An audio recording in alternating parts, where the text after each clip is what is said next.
माने वर्षा मेघुआ माने बादल भलिया देखा जाउछि देखो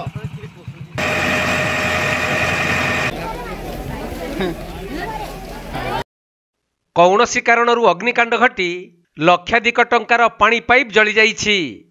एपरी घटना घटी मयूरभंज जिला मुरुडा ब्लॉक अधीन कुही पंचायत रे थिबा राजीव गांधी सेवा केन्द्र परिसर रे मिलिथिबा सूचना अनुसार उक्त सेवा केन्द्रर पाचेरी निकटरू प्रबल धुआं बाहरुथबार ग्रामवासी माने देखिबाकू पाइथिले।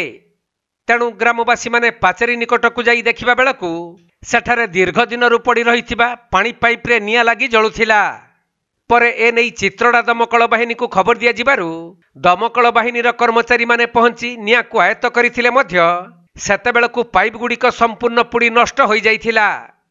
तेबे निया केमिति लागिला ताहार कारण अस्पष्ट रहिथिबा बेले उक्त गृह दायित्व रे थिबा व्यक्ति विशेषक अवहेला और दायित्वहीनता जगू एही भली अग्निकांड घटिथिबा साधारण रे चर्चा जोर धरिछि।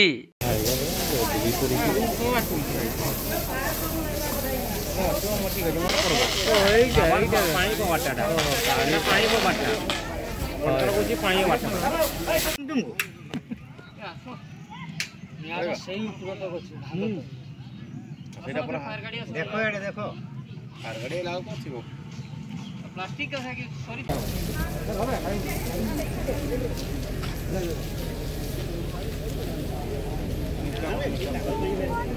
ये जीव है ना से केबल में लगी जी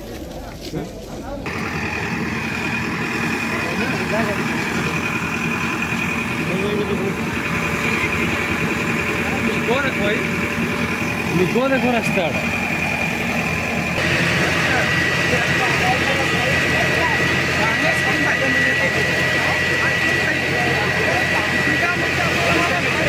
मयूरभंज जिला मुरुडारू ज्ञानरंजन बेहेरा रिपोर्ट कोणार्क लाइव।